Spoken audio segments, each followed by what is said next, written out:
specifically for taking the time also to have open minds and have a nice conversation. I met with many of you yesterday, really setting the stage of what our expectations are today.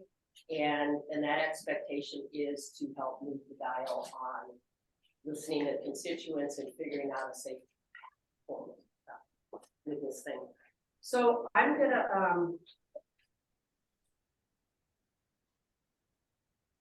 the reason we called this was to talk about the results of the petition.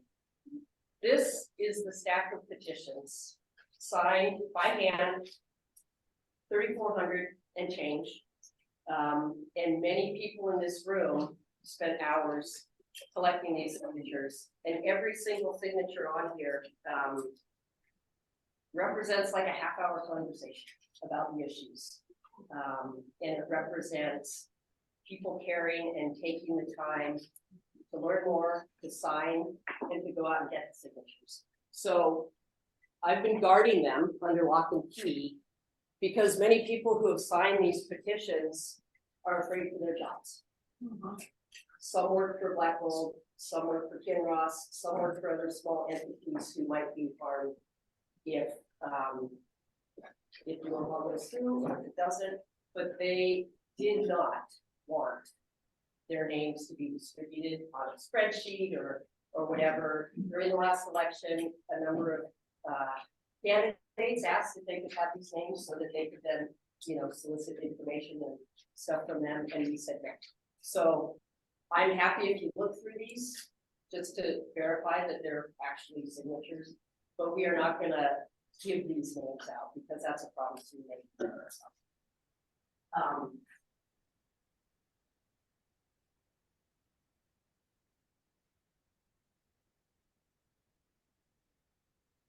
You guys have this in your packet, but when we counted the signatures, Mary Carol and I, oh, can you guys hear on the Zoom?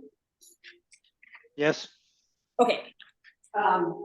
When we counted the signatures, I tallied them by community, and so we have that. I think you guys have it in your packet. Think about it. I found it really interesting. Over half the population of Delta signed a signature.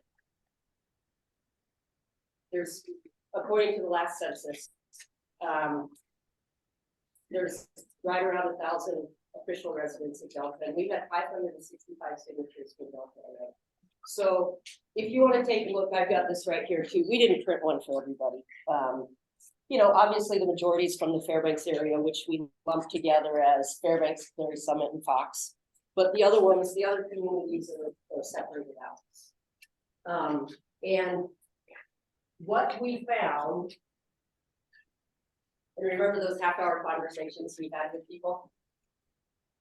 In general, the concerns fell along financial, safety, and why isn't the state looking at some practical solutions that would cost less or about the equivalent that the state is already committing to paying to improve the infrastructure for the ORHA. And so that's one of our questions is how can we look at different alternatives? So the financial part, which John Cook will talk about, cost to the state, and we'll get into that, but it's based on the state's dollars and the Kinney engineering contracts for the Portland study.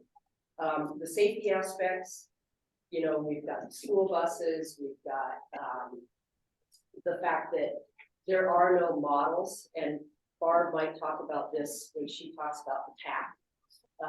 There are no models for trucks of this type. This truck doesn't drive anywhere in the country. It's banned in Canada. And so there are no models, engineering models to predict crashes, severity of crashes, that sort of thing. And so Kinney Engineering is doing the best they can, but there's nothing conclusive. So that was trick or treat to you. Just making sure I have all the right questions. Yeah, so John will talk about the funding, and the funding is part of the safety issue, and it's part of our ask. Does anyone have any specific questions about the petition before we move into the next thing? That's phone number, I'll send you his contact, but Yeah, and that's on a piece of paper. To him. Oh, you notice that I put, Right, yeah, that's gonna be his, and, yeah, and I didn't know it was till just now with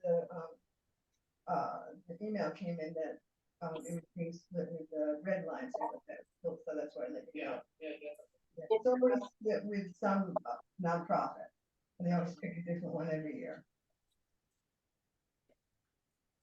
December, fifth, I think.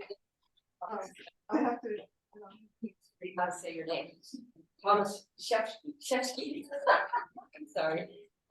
Representative Will Staff, The 10th, December 10th, Representative Mike Funk, nice and far. Representative Ashley Carrick, Senator Scott Kawasaki, We can wait to get tickets. Representative Maxine Diver, and Dawson Mann and Therese. Thank you. Senator Meyer's office. Is that We make latkes and, you know, they have a bunch of volunteers making latkes and we'll make a couple. next? We are going to bring up Barb Schuman to talk about very briefly where the formula analysis is and an update from the technical advisory. The ASAH group, the intro people. You want Right now by email, somebody is my Zoom link. I know, right? better. Powerful. Well, hello, everybody, and special hello to everybody on this side of the room. Thank you so much for coming. We really appreciate the interest and follow-up. We appreciate the opportunity to sit down and talk. My name is Barbara Schuman. I'm the current spokesperson for Advocates for Safe Alaska Highways. We've been working on trying to figure out a path forward on the Kinross ore haul for about 2 years. I'm here to just give you a really brief update on the technical advisory committee work. It really only got started earlier this year in earnest. There were meetings about every other month, although we had hoped it would be a little bit faster than that. We met almost every Thursday in October. And I don't know if we'll meet this coming Thursday, but that was the plan. We haven't heard for sure.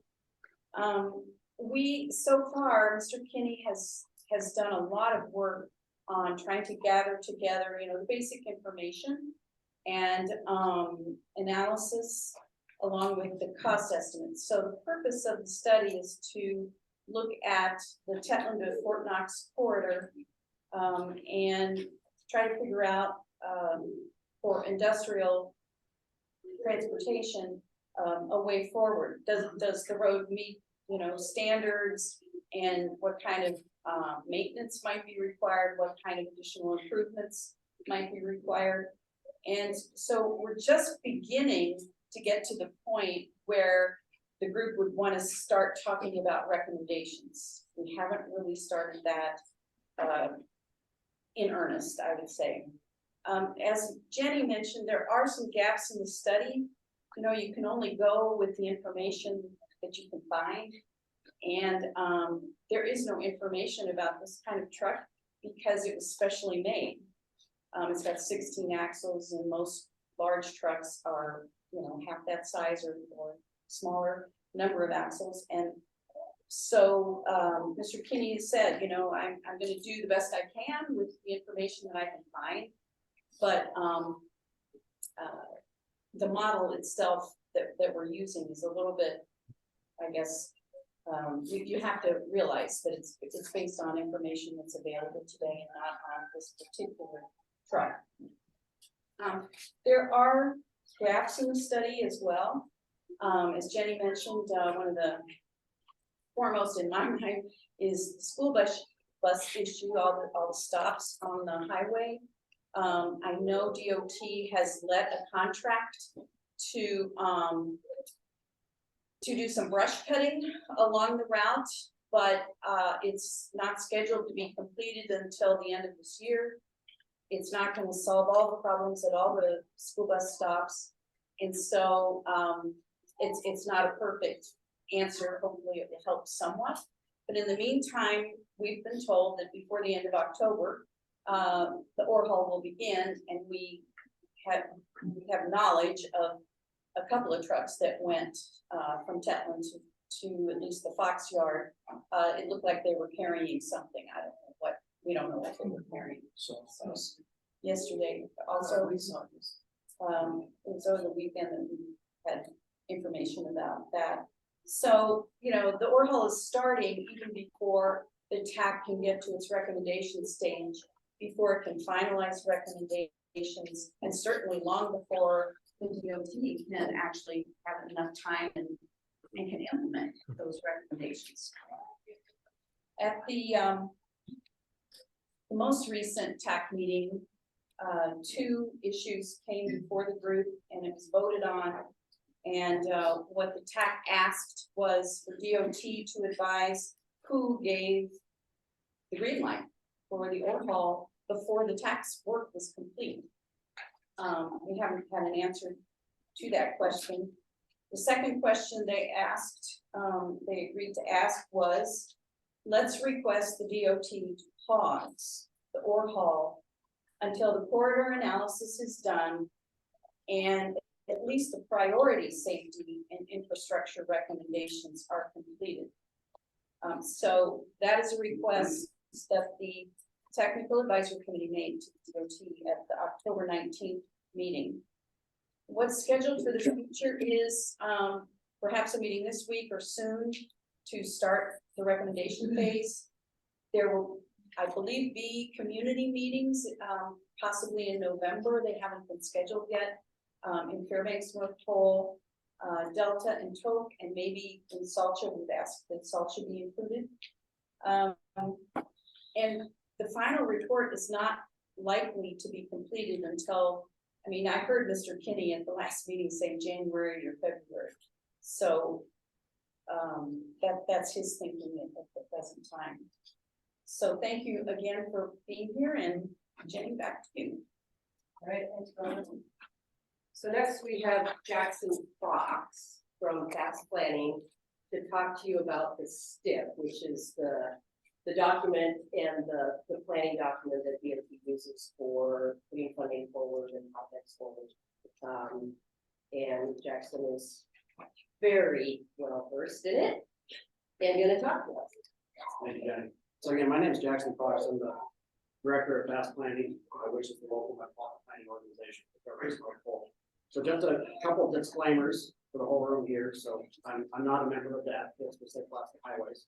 And the policy board that I report to, which has all 3 local mayors and serve as members, our board has not taken a position on the whole for or against. So just so we have those disclaimers out there.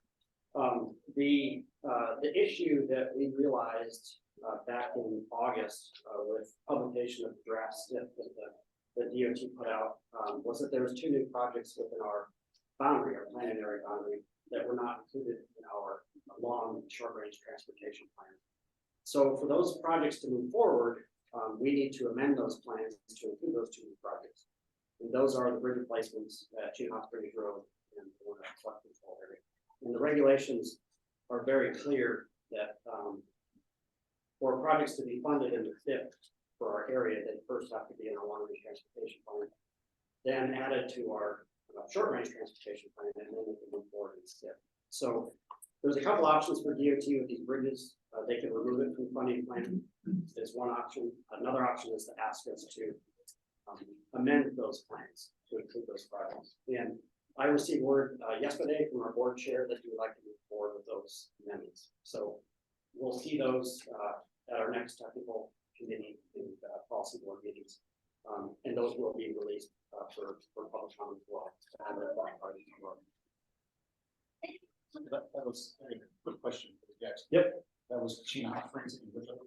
The flood control bridge. Yep. The first DOT on the STIP had just the northbound lane, and then at the last TAC meeting with the engineer, they talked about having both northbound. So, No, we don't. Very cool. Next we have John Cook, and he is going to talk about the costs of the improvements required to satisfy the safety and infrastructure improvements needed.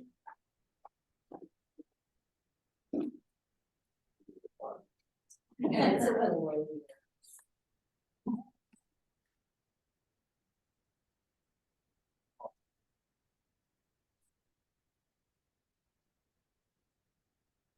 Thanks, everybody. My name is John Cook, and wanted to start off by thanking Representative Gronk and he and Senator Bishop were instrumental, I guess, in having the TAP process, you know, kind of set up, and we wouldn't be here without their help. And that's another cost I'll talk about here in a minute, but it's been about $1 million study that's been funded by federal funds, but having that corridor committee wouldn't have happened without Representative Gronk and Senator Bishop. So, you know, some of the projects that have come out of the Kinney process, some I guess were anticipated in terms of the 3 legacy bridges. So I think, you know, DOT had a fairly good understanding that those were going to be problematic in the beginning. You know, ironically, only the Johnson River Bridge was in the STIP at the time that this started. So none of the other legacy bridges, which are absolutely critical state infrastructure, or the 2 bridges in town that we've talked about, were included in the STIP. So those were added via amendment, I think about 18 months ago. We knew that there'd be other areas where asphalt condition was going to be problematic on the 250-mile corridor. Shoulders, other things like that. So some of these items that we'll talk about are, you know, in current STIP as amended, some are not. And so from a timing perspective, the fact that some of these have just been added, or you've got other issues that are there, and some that haven't been added to the STIP at all, particularly with regard to kind of slow vehicle turnouts and asphalt. The reality is that these projects, especially on the legacy bridges, aren't far enough along in design that none of them will be completed by the end of this overhaul. Man, I'm fairly confident that none of them will. They're just very early in design. There's significant amounts of permitting. There's lead time for materials. It's just not something that's going to happen.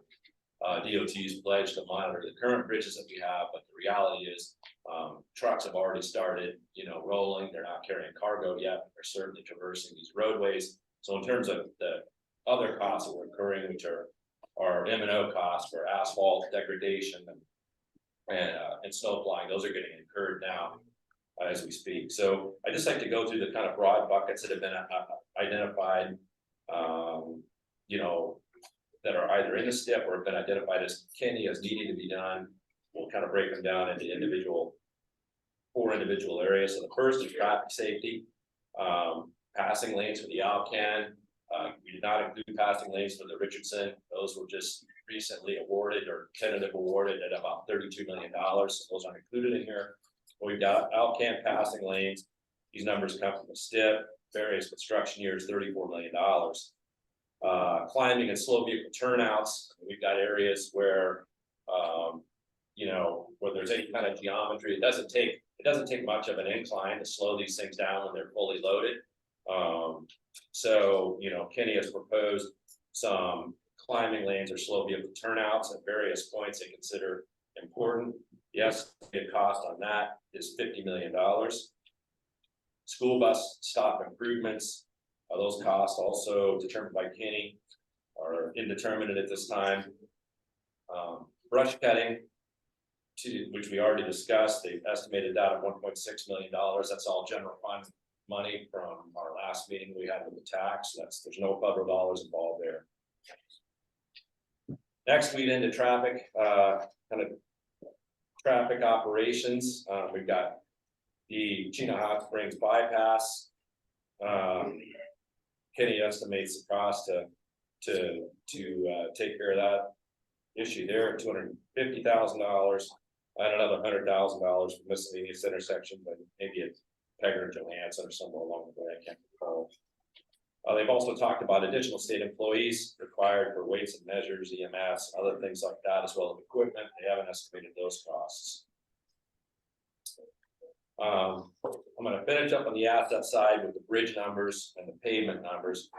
So the bridge numbers, when DOT originally came out with this, again, they had not started the design process at all. They went out to do a procurement, your construction manager, general contractor, delivery method that didn't include a cost component on the evaluation, which seemed odd to me for such a large component. It's not typical in a CMGC process, but it was awarded to a good contractor to begin design work.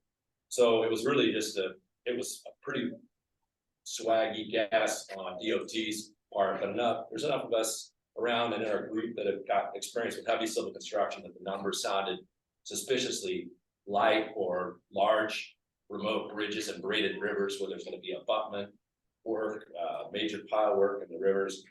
But the numbers that they came up with originally for all 5 bridges was $214 million. That did not include the southbound lanes on the Chena flood control project. It did not include, I don't believe it included anything southbound on Chena Hot Springs as well. So at our meetings in July, they admitted that those numbers were light based on a bid tabs, location, just kind of what they're seeing in the marketplace. So they came back here with an interview with KTVF where they took those numbers from $214 million. And again, you're adding an entire bridge across Chena flood controls. They've upped that estimate range from 252 to $480 million. We've always suspected, based on just the linear footage involved with the bridges and the bridge design, that it was going to be somewhere north of $400 million for all these bridges. Again, only one is in the STIP. The one that's most advanced in the STIP is the Johnson River Bridge, but it will not be completed before this overhaul's done, and I doubt that several of the others will be started anytime soon at all, and certainly the other 2 legacy bridges won't be completed before the end. I'd also want to point out one other thing on these 2 bridges in town. We repetitively asked DOT why only the northbound lanes were going to get replaced.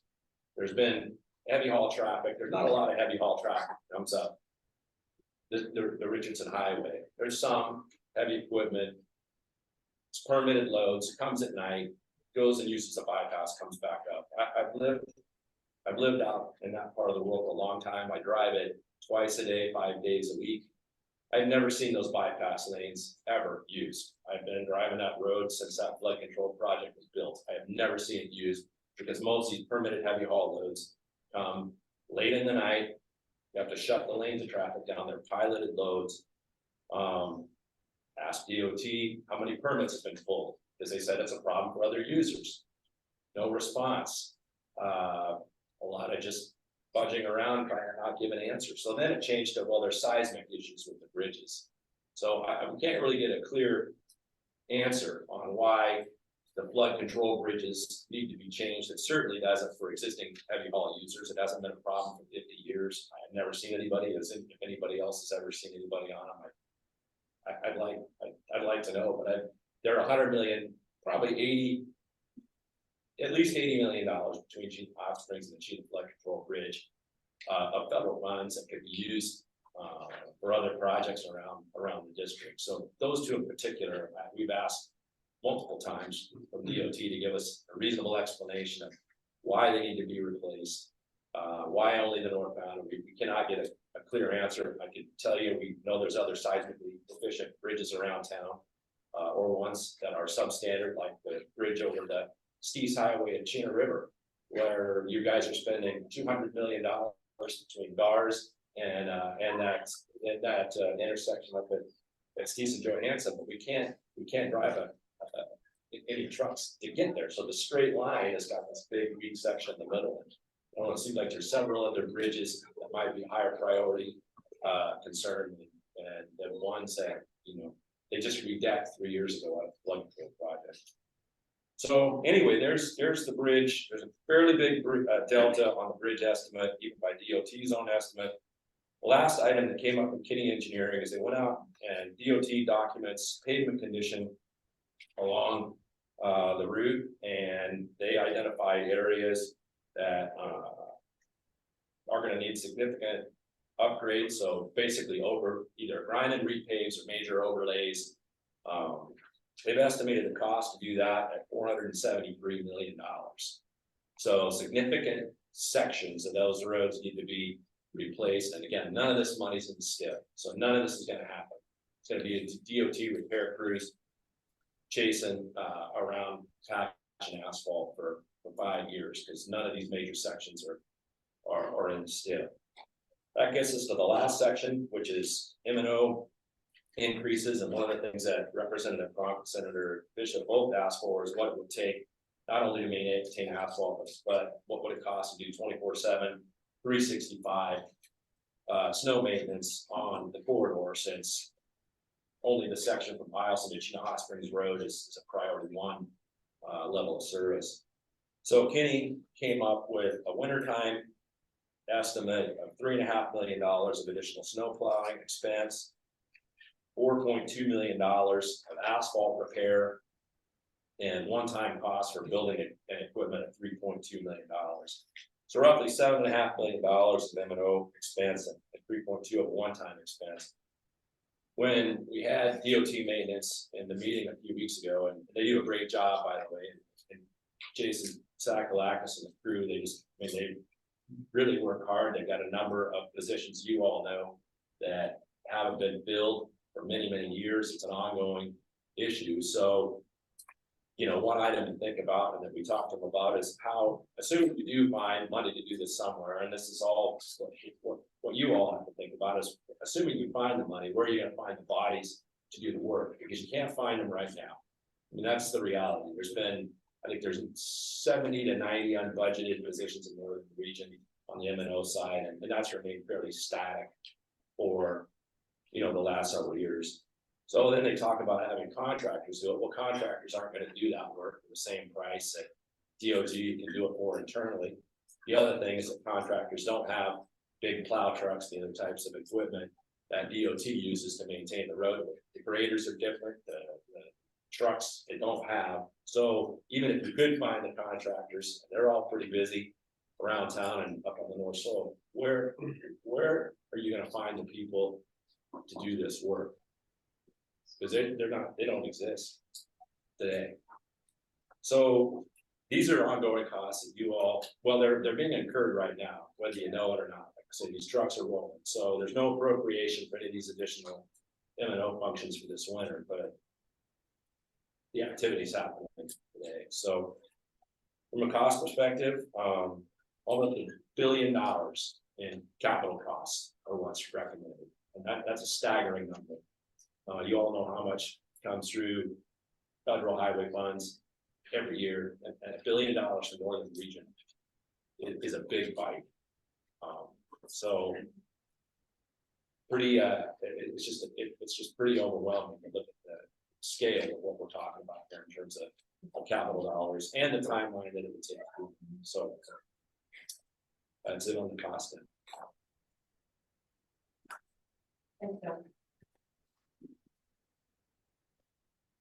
Next we have Patrice Lee. She's going to sort of wrap up our presentation, and then we'd like to have comments from our distinguished guests, and then a Q&A conversation. Take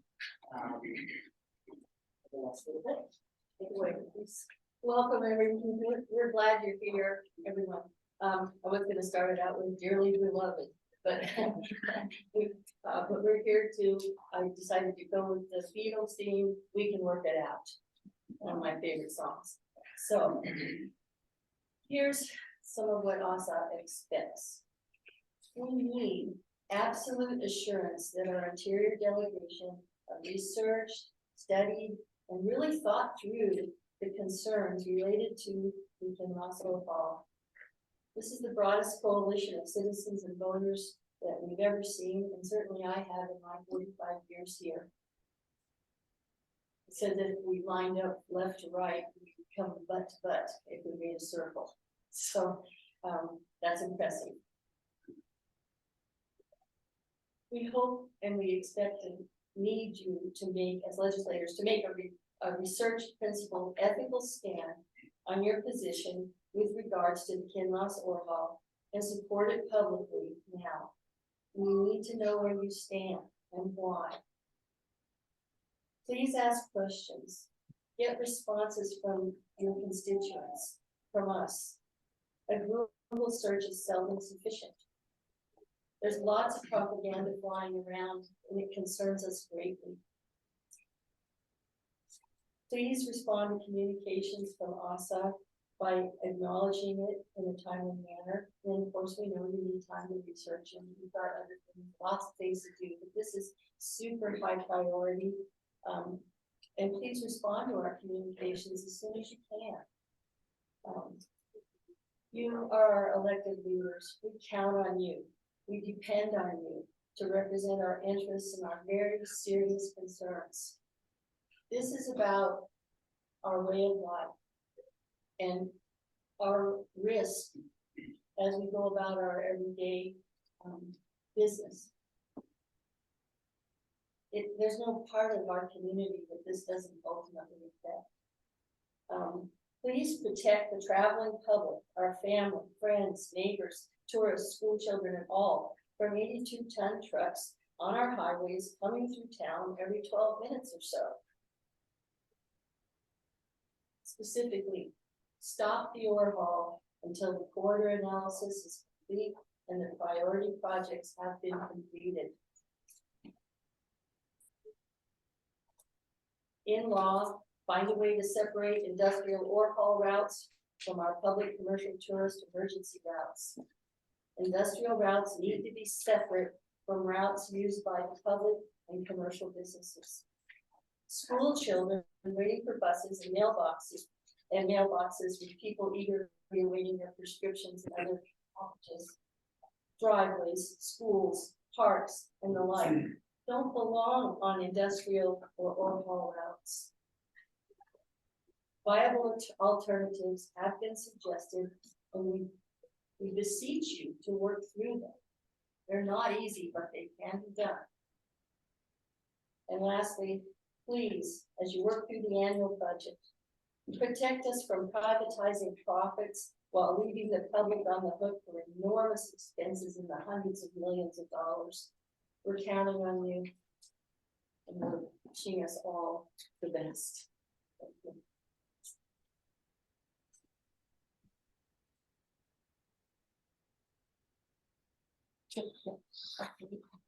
Thanks, Patrice. We're gonna move into the next section of our phase, but I just want to say that I do recognize that a lot of work is going on behind the scenes on the third floor of the LIO, and I want to acknowledge and appreciate or thank you for that. In conversations with each of you, you're not deaf to what's going on, and we recognize that. And so I just wanted to acknowledge that we all live along the corridor. We live with those very cute little kids on the Richardson. So Got a new baby too. yes, and you know, so I think about who is ASAH, like, and what is ASAH? We're advocates for safe Alaska highways. You are as much ASAH as I am, right? And so I think that's important that we all remember that we're human. We are all ASAH. We all drive these highways, and so it isn't a you against us sort of thing. It is a let's work together. And you know, Dawson and Teresa, I spent 2 hours with you yesterday, and I really appreciated that. You know, it was a good, honest conversation. We shared a lot of. Look at the binders they've got, and that's just part of the information. You know, so I think everybody needs to recognize that our elected officials are doing their work, right? And so that's why we're trying to move into this phase of please share with us your thoughts. Please share with us what legislative action you think is possible, what pressure on DOT might be possible, and give us some hope. I think that's where we're at right now. We've got, what is the real official number? 3,424 signatures of people who are hopeful that you can, you know, share with us what's going on and how we can help further. So I think what we would like to do next is give you all a chance to just say a few words, your thoughts, you know, what you're hearing, what you're thinking, what we might be able to do together, and then we can open it up to questions and a dialogue. I don't think we give you, I mean, we've all been to public comment. We don't give you enough chance and time to talk to us. There's a lot of talking at you. And I think it's time to reverse that so that you can share with us. Representative, would you like to start? Certainly, I'd Thank you. love to. Thanks everyone for coming. I appreciate the opportunity and the invite to come and have dialogue. Certainly, I am, a member of this community. Let's not forget that we all are, and we all drive these roads. I have, I've been in the legislature for 10 months. So I know this is a huge issue for the community and for a lot of folks. And I certainly don't want to play that down. That it is definitely an issue. But in those 10 months, I've also been drinking from a fire hose for everything else that my legislative responsibilities are. And so if I don't get back to you, really quickly or anything like that, don't take that as I don't care, because absolutely we care. Just from my personal standpoint, I grew up in the 70s on the Elliott Highway. So that's where my bus stop was. And as we all know, the Elliott Highway is where the trucks are going back and forth every day. That's what brought me originally to Alaska. My dad was a carpenter on the Trans-Alaska Pipeline. And so that's why I came here. Because basically my dad said one day, get in the car, and I went from dodging traffic in Illinois to dodging mosquitoes in Fairbanks, Alaska. So, but this is obviously a very important issue. I currently drive every day on this corridor. Okay, I'm on the East Highway, I'm on Johansson, just about every single day. I have a house that my property backs up to the East Highway. I have a piece of property in Salcha that's just one lot off of the highway. So it affects me as well, and obviously I am also concerned with all the issues going on, and have been reading and watching and listening to the TAC meetings and all the concerns and issues that have been brought forth to me. And I am greatly, looking at all of it, and I'm looking forward to this recommendation that they're going to be coming out with, hopefully before the end of the year. I thought that was the timeline, but I see your timeline here. It's getting pushed Okay. for various reasons. Yeah, so definitely looking forward to that. Feel free to contact me, stop by the office, say hello. I do appreciate that. I'm not always there. We do a lot of work outside the office, and I don't want to take too long. I could just tell Will is just chomping at the bit to go. But just know that, we all of us here, and I don't want to speak for everybody, but I'll speak for myself. We're all concerned. We all want to do what's right, best for the community. And so I'll leave it at that and send it off to Mr. Scott, who's been in office as long as I have. Well, thanks, Frank. Well, again, thanks for inviting us, and I know this issue has been really near and dear to all of your hearts. You put a ton of work into this, so I kind of look at this thing as far as practical standpoint. You're asking us to take action to try to resolve some of this stuff. So I'm a pretty open guy. I tell folks, before I came to Alaska when I was in the Army, I was in the infantry as a paratrooper. So my politician strategy has always been to tell people what I think, and if they want me to take an action, I'll tell folks basically what I think I can do and what I can't do. So this organization has raised a lot of really good points, right? Some of them I think are actionable. But first, I'd like a clarification. In your legislative request, you are asking us to stop this project from happening until the completion of all projects on this sheet. Is that correct? Prioritize projects. That would key be- in the Kinney report. That would be 2028, just by looking at this. Okay. All right, so, okay, so I Let me don't, just add that Go ahead. the TAC is only just starting the recommendations. Yeah. The numbers on here are the projects and the timeline that Kitty and DOT have come up with. They're not the recommendations considered the priority projects by the TAC. And then okay, so it's out. we don't know what that is. Okay, yeah, so just for clarification, so that kind of helps me kind of, or think about, okay, what exactly the organization wants us to do. So basically, your legislative request is for us as the Interior Delegation to basically stop this project from happening. Period, until, at the very least, all the improvements in the TAC report. Is that correct? Yes. Okay, so we're all clear. And Okay. thank you for that clarification, Jenny. Yeah, no Jenny's on the worries. chat committee as farmer, and so they know. And just for semantics, we're using the word pause.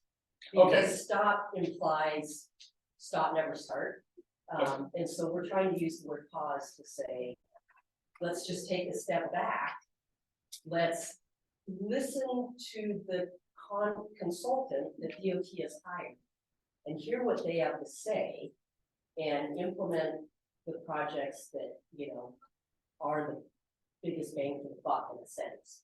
Instead of just doing this $1 million project and just letting things go without any, you know, sort of forethought.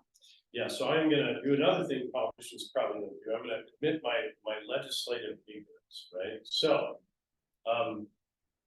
my knowledge is the first truck, I think, reached Fort Knox yesterday, loaded, right?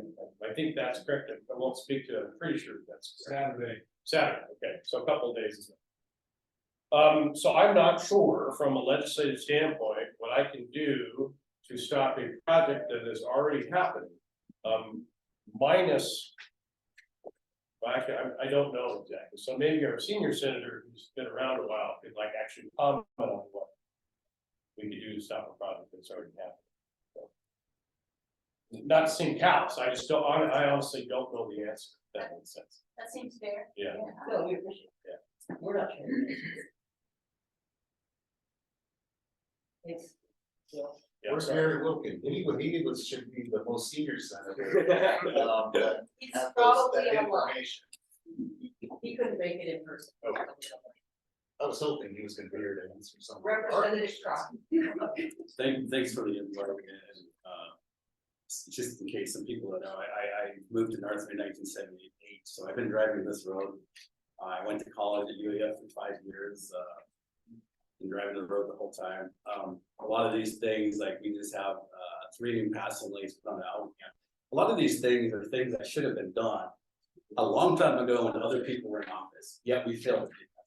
So, and I want to step in one thing. 3 years ago, my first year in office, I put an amendment to the budget for $1.4 billion to build the railroad from Fairbanks to Delta. And I was ridiculed by numerous people for doing such a crazy thing.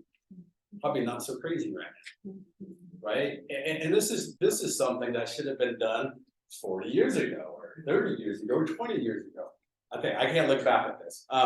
But this project's in my backyard. I mean, it's literally right there. It's behind my house. We can see it. This is what I would call a legacy project for a small community. And I'm very good friends with a representative from Barrow that Josiah Puckatuck, where when a project like this comes along, it's one of the long-term benefits for that community per se, as well as other people. And this is a legacy project for Mancho and the people of Chatwin per se, even though we are creating a lot of jobs out there for other people. Where, you know, if we look at the positive parts, and I'm not somebody that's gonna look at the negative, and I'm gonna say with Senator Bishop, because me and Senator Bishop were pretty close together. Safety has been our #1 issue on this one. So please don't think that we're just blowing this, or I'm blowing this off and say, wow, this project should go. But safety has been an issue, and you know, behind the scenes, there's probably a lot of things that we're working on that, you know, we're trying to alleviate those and some of the costs obviously involved. But we hear and understand everybody's safety concern about this project. And so please don't think that because it's in my backyard, I'm like, oh yeah, we agree to everything here, but because I think it's a continuation of how do we do things better and how do we make sure it is safe? You know, I can drive this road. I appreciate the passing lanes we put in. People may not appreciate it on the outcome. I can't wait till they're on the Richards, whether this project was happening or not. About 5 years ago, my first year in the legislature, we heard about how bad the Johnson River Bridge is. And now then people are like, oh no, it's okay now. Well, it's not okay. It was bad 5 years ago. It was bad 20 years ago. It needs to be replaced. So I'm going to be fighting for those bridges to be replaced, whether it's the Robertson, Johnson, and Bristol River bridges. Those are long overdue. If you entered the border on the road, it was the worst road in Alaska for the last 3 years.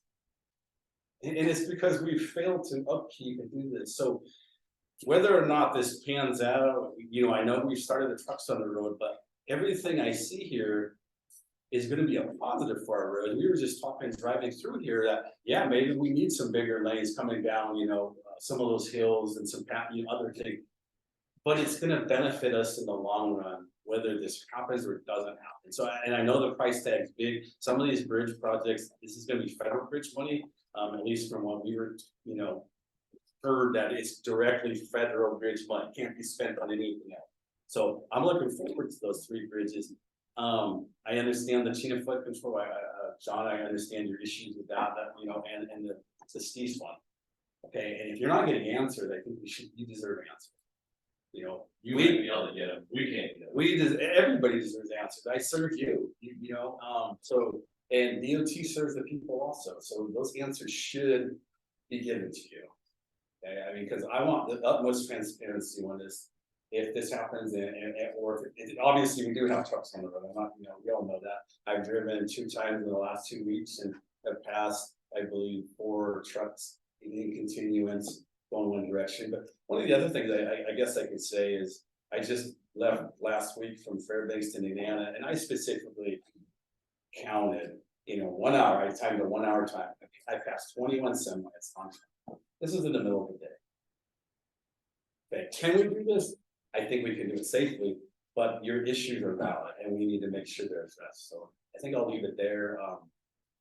Again, I read every email and I do appreciate the concerns because we are just as concerned about those. So One of the things you could ask, I think that would be helpful, and it's super disappointing, the DOT knew that this was gonna start this winter, and they have absolutely no ML plan in place, none. So you say what the plan for this winter is, they're gonna do what they normally do, which is 2 day service for most of these roads, if you're lucky, and hope it doesn't snow or rain. So the fact that there's no plan, I mean, it's just mind-boggling to me that folks that are professional, they're engineers that have stamps and licenses, wouldn't come up with some sort of M&O plan for winter, which is right here. So if they have one, they haven't told us, there's no money that's been appropriated. So what do we do this winter? that's a really good question, and that has been one of our questions. Even in the Toke DOT, we've lost numerous drivers to the mine project, right? So we have open positions. So very valid concern, and we're in the same boat. You know, it's been continuous. When I had a Frank's district, you know, 2 years prior, the Chena Hot Spring Road, and how, you know, that was, you know, I was called every day on that, you know. So I'm with you. How do we get those positions filled? But right now we don't have them filled. So that is a valid concern. So yes, I will absolutely ask those questions. Thank you. Representative Garrett. Thank you all. Thank you all so much for coming and being here. You may not have attended many legislative meetings in the past, but I just want to start by saying this is an exceptional turnout for anything. We often meet with folks, and we just met with the group this morning and had 4 reps there for that. So this is a really exceptional number of people, and there has been an exceptional number of people who have come out either through a petition or through our emails or phone calls. all summer, all fall, and I hope it continues because the need for public information and public feedback on this is really essential. And so I really want to thank everybody who's weighed in and who's reached out to me personally. I have extremely serious concerns about this project, and I have from the moment I first started really getting information about it. I'm really concerned about the ways in which this project, and specifically looking at the ore hall, violates some of the principles that I was inspired to run by and that are guiding my time in office. I'm concerned about the $450 million in STIPs slated to be used along this corridor for improvements. And yes, many of these projects have been desired for a long time, and many are actually necessary. But when I look at this once in a generation federal funding, and I look at some of the best ways we could invest in this community public good, I don't see that this project is the best way to invest those funds, period. And public safety is a huge factor for me. I've seen estimates that we will see on some of the routes, some of the portions of the route, a 25% or greater increase in vehicle traffic. And that's just traffic. That's counting a Subaru and an ore truck as the same type of traffic, one-to-one. And they're clearly not. I mean, we have this banner over here showing the 3 school bus length of an ore haul truck. So that's deeply concerning to me. If you have a 25% increase in traffic, or even any increase in traffic, there will be increased accidents. That's just a fact of public transportation. So to imagine we're not going to have astronomically greater public safety impact with these particular trucks on these particular routes prior to these projects being completed is not good thinking, in my opinion. I feel that the need for legislative action is paramount, but what happens next is a little bit of a question still to me. I'm not sure yet what the best action that we as a delegation might be able to take, or I as an individual might be able to take in terms of legislatively, as Jenny mentioned, putting a pause on the project at a minimum. And I do think that needs to happen and should happen. But what we're talking about at the end of the day is an industrial haul on public roads. And keep hammering that message home because it's so critically important to differentiate this haul from public transportation or from commercial transportation. We're also talking about the lack of workforce that we would need to safely accomplish this project or to safely monitor this project. And that is of deep concern. It should be to all of us. So I don't represent a district that has any portion of the route on it, but I represent a part of this community. I use these routes, these highways, and I know everyone here does too. And so we all have cause for deep concern on this project.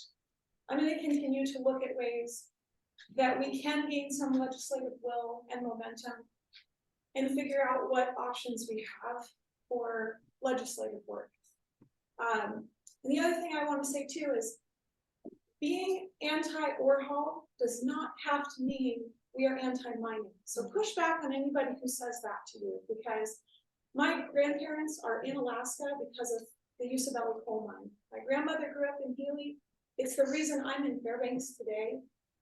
I understand the role that mining has played as a sector in keeping Alaskans here and building a workforce in Alaska. And I'm not opposed to the Manh Choh mine. I have some concerns about the Manh Choh mine itself, but I'm not opposed to it on principle.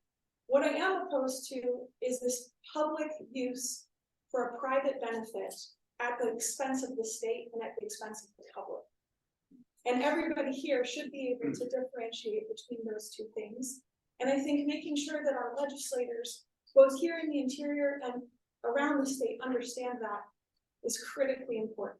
So continue to differentiate those two things. It's really an important part of the conversation. And otherwise, just thank you so much, all of you, again, for continuing to weigh in on this issue. I really hope you know that my office is always open and ready to take more feedback, more information, more solutions. Great, thanks for the invitation, thanks for everybody being here today, and for the folks who are online right now. I just wanted to say that, you know, in one way, it felt like this project just was dumped on us overnight. And I know that there's a lot of frustration amongst all of you, why hasn't something been done, why hasn't anything been done today? I can tell you that I didn't really know a lot about this project until less than 2 years ago, 18 months or so ago, when it came before Senate Resources. And it was discussed as a project that could move forward, and how there were going to be these potentials for new trucks and things like that. And you know, now we are here where trucks are already hauling up the road, and now we're sort of talking about what we can do to put it on pause, as we said. So just to say, there's a couple things that we had done in previous iterations of the legislature for representative staff.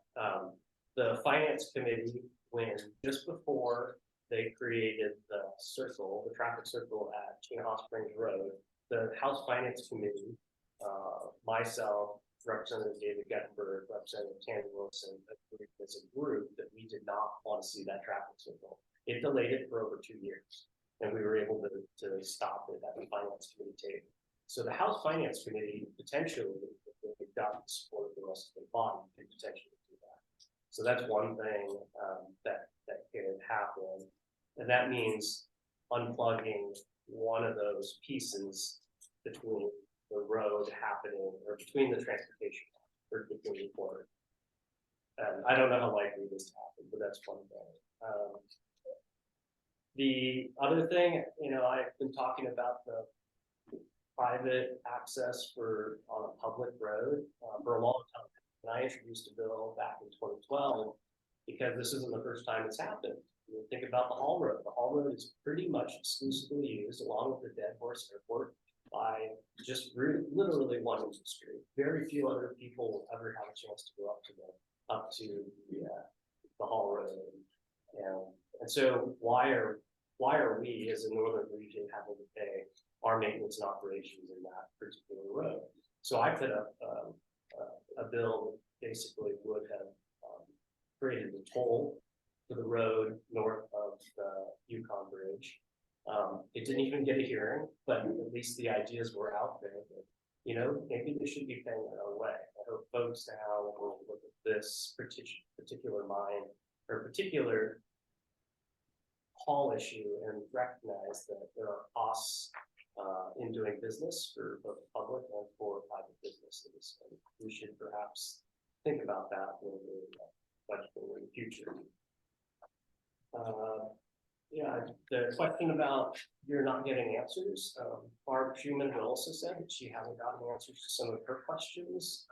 My office, along with Representative Dybert, Representative Staff, sent a letter to the Department of Transportation a couple weeks ago. We haven't gotten any answers yet, but if there are questions that are of public nature that should be answered, send it to our office and we will make sure either we get it, either we have a committee hearing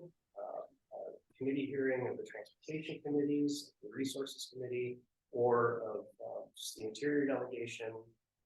If we could get sort of the political legislative branch to discuss this with the governor's office and with the Department of Transportation and folks that are engaged in this particular project, I think that's a great avenue for us, especially as we approach the budget discussion season here this next month. So let's see. I think that besides talking to the interior delegation and making this just an interior issue that happens between Techland and Fairbanks, I think you need to broaden this out to the other people. Other folks around the state, whether they have a potential haul road like this or not, are going to be questioning how much maintenance operation that's going to cost for them. If this were to be the new Model.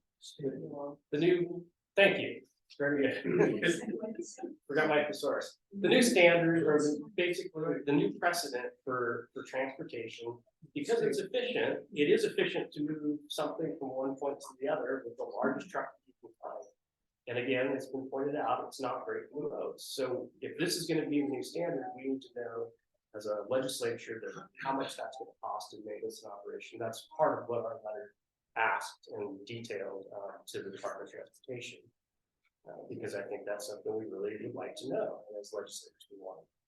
And then the last thing I'll just say, in engaging the other folks from across the state, they're gonna wanna know how much this is gonna cost in capital funding coming directly to the northern region versus the other three regions. We have the Connect Arm and Bridge Toll Authority, the Nevada Bridge was discussed quite a bit. And when they said in the MAPSU, in the regional area said, we're gonna need this much money, this is how much it's gonna cost over this much time, about $1 billion. There were people all across the state that said that's a no-go. They just, to have all that money go to one place would be just a terrible thing. And I think that you would probably get sort of the same response if you were to tell those folks that billions would have to come in to this region for a specific project. And that being the project from Tetlin to Fairbanks. So, you know, I think there's a lot of other things that we've talked about, and we'll just have a dialogue. So, anything else to add at this point? Thanks, Scott. Vaccine Dowd. Thank you so much, Jenny, for hosting this event and inviting all of us, and for all of the work that all of you have done over the past, I didn't know, 2 years. I first learned about this issue after I won my race. I'm like Will and Ashley and Representative Tomaszewski new at this. I've been in it for 10 months, and I first learned about it in probably December, and then it's gaining a lot of traction in our community, getting the word out, and I really appreciate that. Every time I read something, I learn something new. Like today, I learned another fact about this issue. So many facts, but a little bit about myself. Born and raised here in Fairbanks, and like Ashley, I am here because of mining. My grandpa came here from Sweden and mined outside of Rampart in Eureka. So, I understand the importance of mining.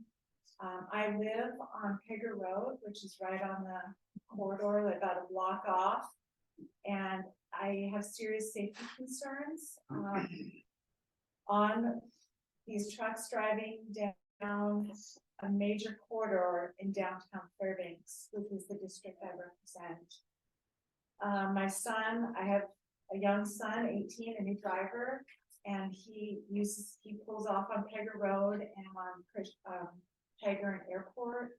And I know a lot of youth that drive through the years that drive to Lakewood High School on that intersection. So I have a lot of concerns about that. And I know driving that every day, it's one of the most dangerous intersections, I think, along the airport highway there. So safety concerns, and I know like businesses, like my friends that own Canoe, Alaska, that's a very scary turn to pull off into Pioneer Park, and when we talk about tourism, how this is going to affect tourism that go into Pioneer Park, Pegger Highway, and I worry about that. And what everyone else has said here, I've been at town halls. I've mentioned I have very serious safety concerns with this Warhol. I've yet to see the truck, but I heard people were calling my office and reaching out, saying I've seen the truck this last weekend. So that will be, yeah, when I see the truck.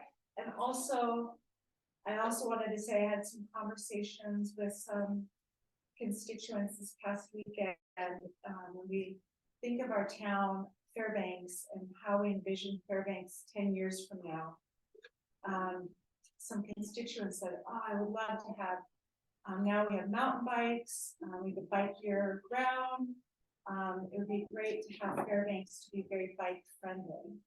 And just think if some of this money could go and make the town of Fairbanks a great place to commute, both walking, biking, along with cars. But so Alaskans across Alaska should be very concerned about this project with all the money. And I understand, I've driven the Richardson Highway 5 or 6 times this summer. So I know the bridges, like one of them has planks on it right now. And I know some of those bridges way out there do need definitely some work.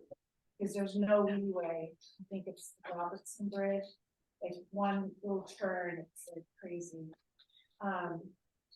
So I know some of those older bridges need work. But where was it go? And I guess moving forward, you know, I'm good. You know, still email me, call my office, stop by the LIO, and anything we can do moving forward, working with Senator and staff for Fairbanks area, and I guess the whole entire interior delegation. That would be where we could have the most strength moving forward and working behind the scenes to spread this word across Alaska to other representatives and senators. I'm willing to work with anyone to problem solve this. Solutions oriented. Great, thanks. Well, I reintroduced myself again. I am Dawson Mansion, Senator Myers. Senator Myers apologized and can't be today. He's currently on Hall Road. But the senator did think it was really important for both me and Teresa to be here to hear from you. In response to the request, the senator, in terms of research, the binder got so big we had to put in a second one. We've been keeping track of the various reports, documentation drops received, and also have been providing this document to other members of the Interior Delegation at request. So we're trying to work together on the communication for this. Right now, our office is working from the assumption that the trucks have began to roll, and we need to start looking at improvements along the entire route. I think Senator Myers would have a very similar position Representative Kong here regarding the importance of a number of these projects that have been delayed for years. And also, as we move forward, it's going to be important to try to hold DOT accountable for the failures of communication they've had. We've had very similar experiences, Mr. Cook over here, even when DOT says that they have a great working relationship with us and with the commission regularly. So it's really important that DOT can get the communication out to the public to make clear how these decisions are being made. And be able to hold them accountable for that moving forward. We also are hoping to get more information from communities along the corridor about the capital projects they see as most important as we go next year. Because DOT has stated what they think is important there, but we want to hear from communities, Alaska Road, all these other groups out there, road services, Borough, about what they want. Yep. Thanks, Dawson. Hold on. I just like, there's a couple safety concerns, and Sue in my office brought this up, because I wasn't at the one meeting. Crossing the bridges, we're trying to figure out some kind of system where the truck you could have lights on both sides of the bridges, where if you were oncoming, the truck could hit the lights, so you knew there was going to be a truck entering the bridge. Okay, and then we heard that they were possibly going to slow speeds down to like 45 miles an hour as they enter the bridge. Okay, so I mean, and one of my big asks to everybody in this group, could you please contact Senator Sullivan, Senator Murkowski, and Representative Tola to fund the railroad to Delta? Yes. I mean, that's a big ask, So the but. border would be better. Baby steps, right? We are working with your offices with this same issue. Let me just say another thing, that I forgot to mention is when the bridge, we were talking about the bridge and safety and the weights on the bridge, that they did, we met with Kinross like 3 weeks ago, guys, something like that, 2 or 3 weeks ago on the 4th floor there, and they did mention something about potentially having locators with these buses so that they would know if the bus is gonna, if the truck is gonna approach a bus. And I don't know if there's somebody who may be able to speak to that, but that is something that they did offer. Absolutely. The other thing that they did offer, that they said was about the bridges, that there would be some way to be able to match up so that no 2 trucks were on the same bridge at the same time. And that, I don't know to what extent that's possible, but those are 2 things that they did mention to us. And I forgot to bring it might be. That's great. So let me respond to that a little bit, and there are ways to make this safe. And I think our main ask is to let's figure out and implement how to make it safe before the trucks start rolling. Rather than, we know we can do that down the road, let's put a grant in to see if we can get money to put those locators in. Let's work, so I think that is the issue right now, is that on the one hand, you've got a haul that wasn't even supposed to start until 2nd quarter of 2024. With a study that's lagging behind, and so we're gonna have a collision of what ought to be done, what can be done, with the fact that trucks are just rolling because they can just roll. So I think that's an issue. I want to acknowledge, oh, there he is, Andy Josephson, who's been online. He's down in Anchorage. He is one, Scott. We have reached out across the state. Until now, the conversations I've had, the answer is that's an interior problem.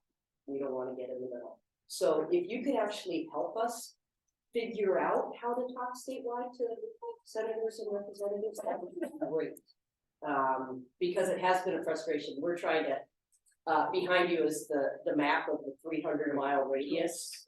That's the area that Kinross is planning on feeding into our highway system.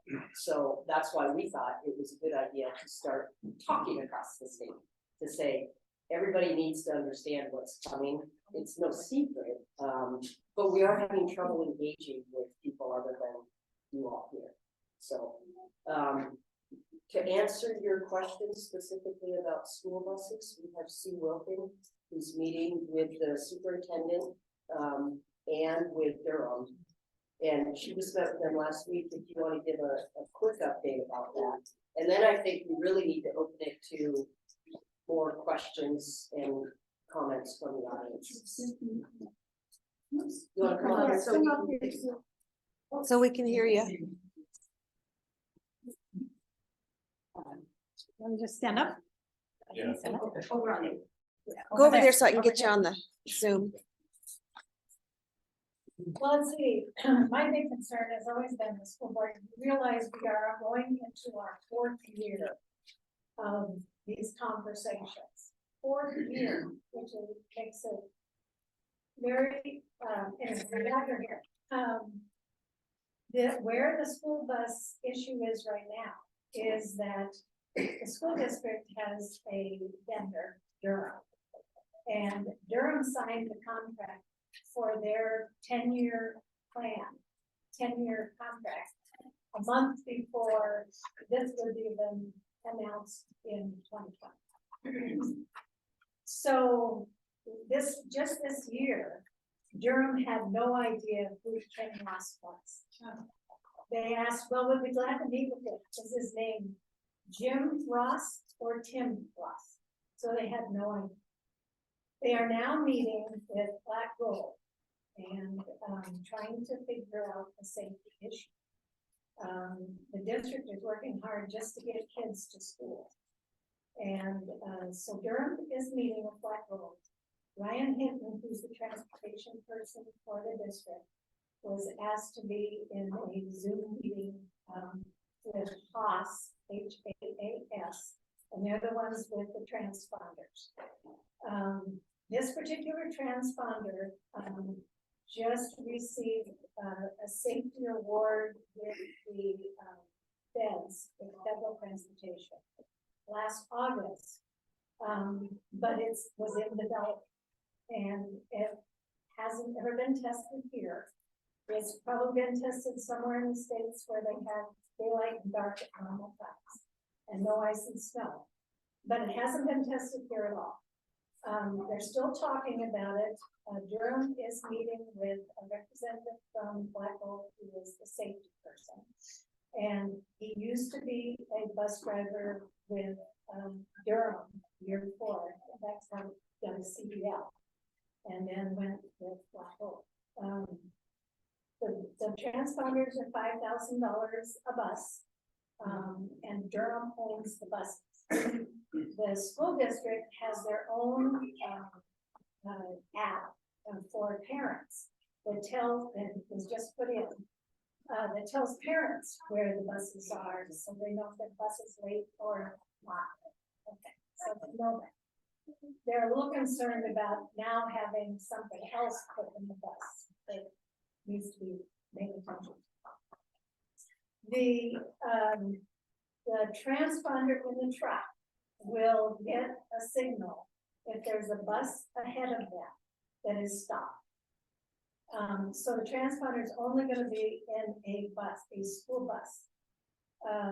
And when I asked Ryan Hinton how much notification was to the truck, it was 30 seconds. So when you consider the stoppage time on ice and snow, blind corners, speed limit, whatever, 30 seconds isn't a lot. So, but if there's anybody, any parent dropping off a kid, it doesn't take into consideration special ed buses. And the special ed buses have to go, they go right door to door, and then they back out through a driveway onto the Richardson. No notification because the parent doesn't have transport office. So it's not in any buses now. It's still in production. It's still in discussion. The trucks are rolling and the buses are on the road. And now it's snowing and parents are. So where we are now is that they're talking, and that's not a problem. It's been 4 years, almost 4 years. So that's where we are with the buses. Thanks, Sue. Does anyone have questions? It's HAAS. It sounds like a real loose name.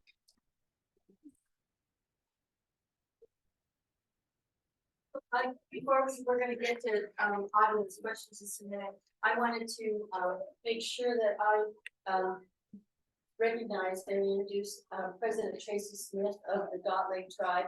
And for those of you that are concerned or want to talk about all along the corridor, Dot Lake has just been instrumental in supporting ASAH and advocating for your own position along the corridor. And so with that, I'd like to invite her to make any comments that she'd like to make. Thank you for coming here. Hi, Scott. Now that I have you here. Dot Lake's right on the highway. Our school is right there. I mean, the speed limit past the school is 55 miles an hour. And we're not even a mile from the highway. So we have major concerns. Safety concerns. My tribal members, I live here in Kirby because I have to. I have a special needs son that requires medical attention, but my tribal members travel back and forth for medical. They travel for groceries, and there's a supply and demand issue. So we have major safety issues regarding the mine. Also, we have socioeconomic issues. Alaskan Native women, 1 in every 2 will be sexually assaulted. And with the man's now, that concerns me greatly. And you all should know by now that tribes have a contentious relationship with the Alaska State Troopers. That's documented at AFN, documented at every native gathering. So not only are we concerned about highway safety, we're concerned about our Alaska Native women's safety in regards to the man camp right across from the Native clinic. So with that being said, my tribe has the support of DOJ. And we're as at the Baskins, we're trying to prepare for what comes next. So not only do we have safety concerns, we have environmental concerns, because as Indigenous people, we've always been victims of environmental racism. And so we eat and gather foods alongside the highway. My husband's from Rampart.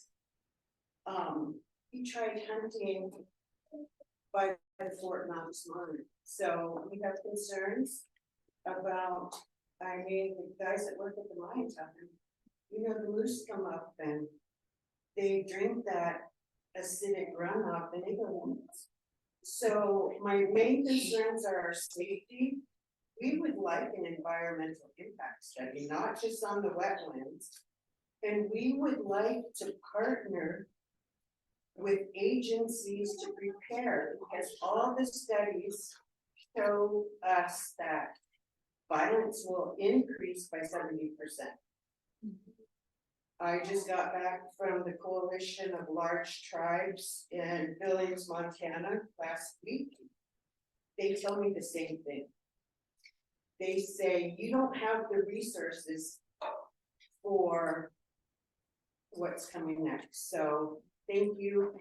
I learned a lot from advocates from Alaska Safe Highways, and the tribe is concerned about the safety of our tribal members.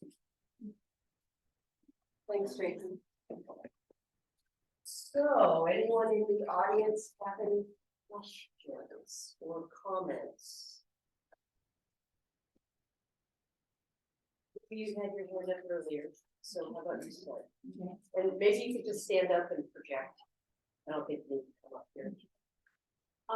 So if could you state your name and where you live? Yeah, sorry. My name's Lou Brown. I live here in Fairbanks. I've been for 3 to 5 years or something like that.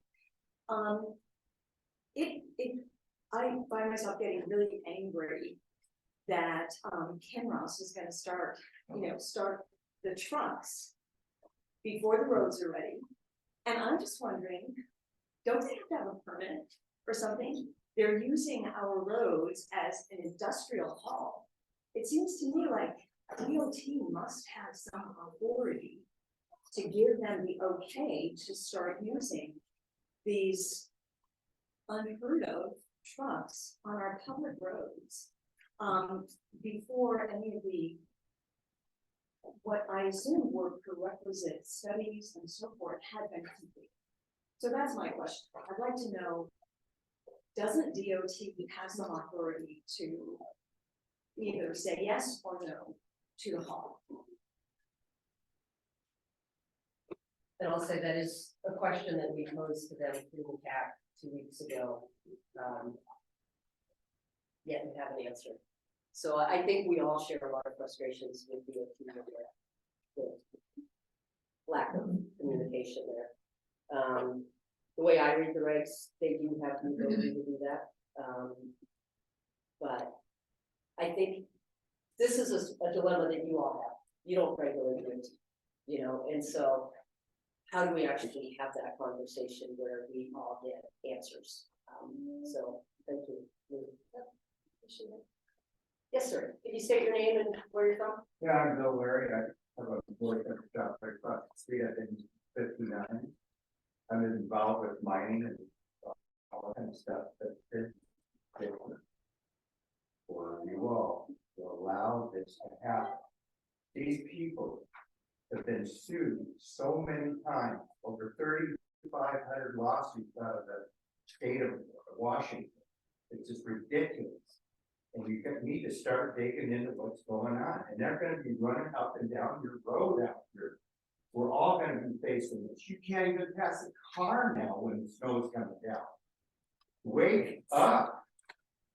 It's just ridiculous. And then you've got Salter School, you've got Blake. You've got the natives down in Coke that don't want this. Somebody pulled a big shaft.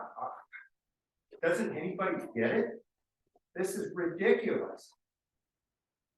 And for all you guys, and you're down there, Mr. Crump, do you want to protect any of those people down there? It's this, they're pushing this and pushing it, and they're gonna get as far as they can get way ahead of time. And you gotta all wake up and see this. Thank you. Deborah Ryan, I've been in and out of Fairbanks since '79. I frequently go to Delta. We were following a single haul. It was in front of us. 40 miles, 35 miles, 30, less than 30 miles going downhill. What about these double low 80 tons? How slow can they go? And they say, okay, no caravanning. Well, where are they going to go? There's the Salter River, and then there's rock. I can't see it happening. It's not the same as what we have on the road today. And thank you for listening to us. We know we're welcome. You've received our email, our signatures. We were at Morris Thompson last year. You already know how we feel. You know what we're thinking. We provided facts on safety concerns and degradation of asphalt. So I would like to see some action. You know how I feel. You've heard me. I've called, I've written. So I would like to see action now. Thank you. Can I ask a sure, quick question and then. I actually just forgot what my question was. It's Safety back. concern. Do you want us to respond? I do want you to respond, and I also want to recognize that legislatively is a long time. Like, nobody on the legislature can act instantly. So a huge question I have is, can we work together to pressure DOT to do their job? That's I think of frustration. How do we work together to pressure DOT, who's not even giving you answers, to do their job, which #1 in the state is to provide safe highways. So if you can help us with that, that would be fantastic. Just to answer Lou first, because just for the record, let me just show you that this was from Mining Weekly, July 2021. It was talking about Kinross, but it was talking about it still as peak, because it was peak goal 2020 when they did the pre-feasibility to go to feasibility. That was July of 2021. This came really fast, and so I know that the new legislators are just getting caught up trying to figure out where the bathrooms are in the Capitol. Some legislators barely heard about this, and most legislators who aren't in district don't know anything about it. So what we're doing is to answer the question from Lou, was there anything that would prevent this? I don't, as a legislator, know, but I did ask those questions. We did send those questions to both DOT, our legal, and the Attorney General's office. We're awaiting answers on those. If there's anything that was skipped, anything that we looked at, I can tell you that I'm not sure that there were. I can tell you that for years and years, we've heard about deregulation. Let's deregulate so we get out of the way of business, so business can get things done. Well, this might just be one of those problems where, shoot, if we had a regulation that said we got to make sure to tell people we're going to be doing this, that they would have done that first. That's what I think might happen. Because this is clearly not a mining project; it's a transportation project that is something that we should have known this would come down the pipe. The other comment, I guess, just to make is that we're going to wait for those answers. But in the meantime, I drafted a bill that I don't think can work, and I showed Barb a little bit ago about it, but it's about the question about whether there should be a toll or not. And I know that doesn't satisfy everybody here that thinks that this is just a bad project off the start for the safety per reason. But I say that, you know, at least there should be some way to compensate the state, in terms of how much these, this specific type of transportation project is gonna damage the roads. Yeah, I'm sorry, Thanks. but I have to leave, but I did want to say, so relative straightforward, I actually appreciate your comments. I realized, like I said last time I spoke, that I know you guys are actually looking for tangible action. Right, so from my perspective, kind of the first thing that we discussed is just not allocating capital project funding for a lot of these road improvements. So I don't think that'll work for two reasons. Number one, the trucks are already rolling, right? Number two, if we choose to forego our capital funding for our projects, other parts of the state are going to reallocate that funding and invest, right? So from my perspective, they're kind of disjointed issues, if that makes sense, right? So I don't want to.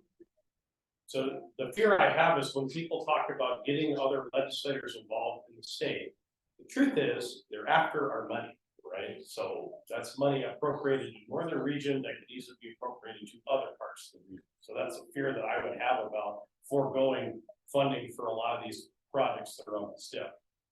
So the second thing that I know that I can't commit to doing is the M&O costs are very real, and we can actually take legislative action on that as far as what we decide to do to ensure that these commercial vehicles that do the most damage to roads, that there's some sort of fee schedule that they can actually provide, you know, maintenance funding to the state. That's not the standard action, which is just raising the gas tax. As many of you know, the gas tax is what funds our highway road maintenance fund. I kind of come from a philosophy where I'm a big user fee. And I think people who are actually doing the damage to something should actually bear the bulk of the cost. So I don't think it's fair for me to charge somebody in no 5 cents more in their gas when somebody knows has nothing to do with the project. So that is definitely something that I would commit to you in figuring out how to effectively do this. How do we find the appropriate mechanism to cover these M&O costs? We had one before, if you want, are these on the same topic? I would like to respond to Will. Go ahead. Just for your information, at one of the last TAC meetings, which I was at, we did a back of the envelope amount of what the gas tax would pay based on 2 miles a gallon mileage that these trucks might get. I mean, and I'm being conservative here, but it was less than $10 per round trip that they will pay into the gas tax thing. Kenny provided, based on DOT numbers, they didn't make these up themselves, these costs that you have on that schedule. And if you divide that by the number of round trips, it's more like $400 per round trip is what they should be charged just for the damage caused by their trucks. Those numbers are over and above normal M&O costs. Those numbers are strictly based on the trucks. So they say, well, we're going to, you know, pay the gas tax and we wouldn't object if you double the gas tax. Well, it's apples and oranges. They are never going to pay in what they're destroying. So I am also a very huge fan of user fees. And it blows my mind that this whole operation got going and DOT did not bring that up. And honestly, I will have to tell you, and I'm just going to be super honest with you guys, I don't think the planners of this project ever thought a little group like us would drill down and dig into this as much as we have. We have spent thousands of hours on this, researching this and talking to people and all that. I don't think Ken Ross and Black Gold and Governor Dunleavy ever dreamed this was going to happen. But now that it has, and we've brought these things to light, you know, we are asking you to help us. We have exposed some flaws in the plan, and we are asking for help because it is totally unfair to us to burden our taxpayers and our public with this project, which I feel is a lot of corporate welfare. Sorry, I just feel that it is, that they thought they would get away with this. So right before I leave, just a quick comment on, by the way, I did actually mention this to Ken Ross directly, the same thing I told you folks, just to let you know. I told him my concern with the project, and I did hammer on the M&O cost portion. I think everybody, most of the folks were even there. But anyways, I have trick or treating stuff, so my apologies. Serve another 18 minutes of your time. Yeah, no, I would definitely say I made a promise to my children, that's why they're here. So. Thank you. So, Thank you, appreciate you coming. Thank you. Well, I just wanna say, and I think many of us would agree, thank you for being an excellent example of a father and having your kids here and making a priority out of them. That's a safety first thing.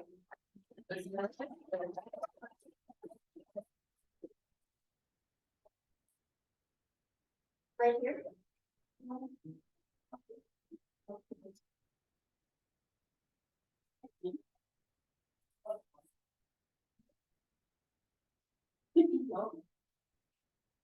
Gently, gently, gently. Oh, sorry, gently.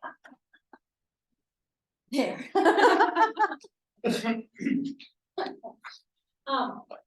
My name's Kitty Lancaster, and I'm from Toll. My family was there in 1979, and I watched Senator Trump grow up. He grew up with my kids in Toll for your service.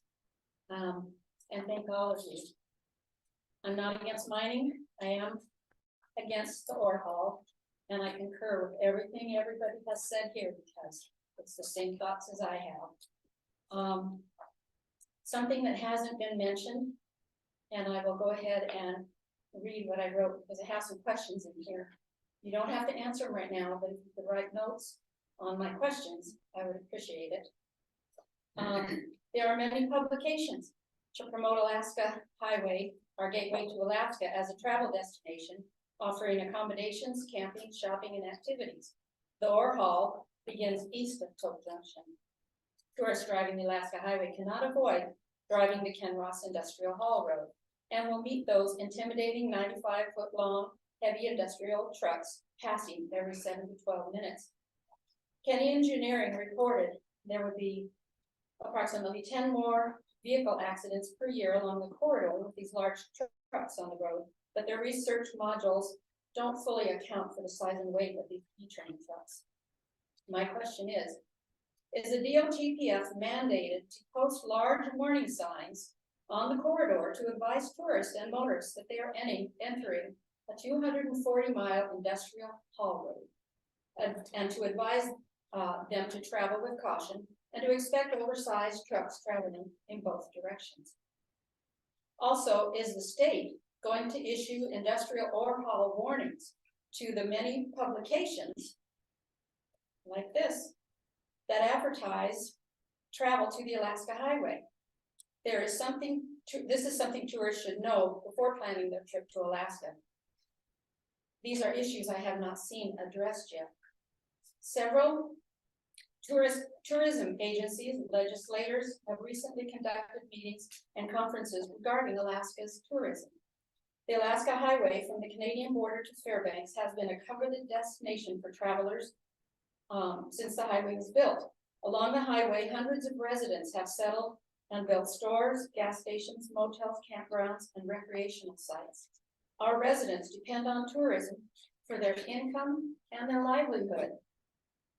The Copper River County Journal reported traffic patterns of summer travels over the Alcan Highway may change due to the ore trucks on the highway. Copper River area is planning to increase their tourism that won't be going to Fairbanks. Question 2, are you going to support your constituents by keeping the tourists, campers, and families coming up the Alaska Highway to Fairbanks? Question 3 was a last minute question because I heard from a trucker. My question is, Hetland ore has been tested positive for acid and sulfides that are dangerous hazardous materials. If these are transported via trucking, shouldn't the drivers be certified for hauling hazmat materials? That takes extra classes and to get their certification. And shouldn't the trucks have hazmat placards on them? Carrying the ore doesn't negate the hazmat regulations. Thank you very much. Before we go to the next person, I want to recognize that we have 10 minutes left of the plan 2 to 4 session. So I can stay a little longer. I don't want to take your time because you guys are I think we. crazy busy. So I was gonna ask, are you willing to stay a little past 4 to get more questions answered or people talking? Okay. Everybody okay with? I actually cannot. I Okay. have something else. I also have kids that Trick or treating, treating, so sorry. I appreciate that. Why don't we say, we'll go to 4:15? So, let's go to 4:15 then, and you can pick up. Thanks. I believe Sean and So Sean McGuire, been here 4 years, and I wanna reiterate what, Patrice said.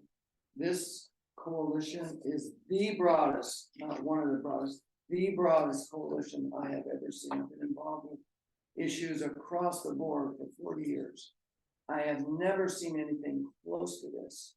It's really incredible how broad this coalition is. And one of the things that people continue to, when we discuss the issues, whether it's conservative person, progressive person, is why don't they just build the, processing plant there? That would solve all the problems. People feel like, we're getting all the bad things, the pollution, the danger, the traffic jams, the noise, what are we getting out of this? When we're also getting this, acid mine drainage. I mean, this stuff is really toxic stuff. They want to take their acid mine drainage and put it in our watershed. People are like, you know what? This is a loser for Fairbanks. Even apparently, from what I can gather, Kinross itself had that idea in their, in one of their plans to see how would that be possible. And the answer was yes, we could do it down there. It would be a little more expensive, but as long as the state and the federal government is going to pay for the road maintenance and the road, and it's cheaper this way. This is capitalism at its worst. This is the dark side of capitalism, where just because it's a little cheaper, they're going to put all this negative stuff on Fairbanks and the corridor. So I just think that as a politician, listen to your constituents, because this is a broad opposition. Yeah, I want to say a couple things. Number one, I appreciate the fact that some of you did respond to the correspondence that I sent you. So I appreciate getting an answer, or at least getting recognition that you did receive my note. Secondly, have you had an opportunity, all of you, to meet with Kinross at all, at any time? And has any of this discussion, have you,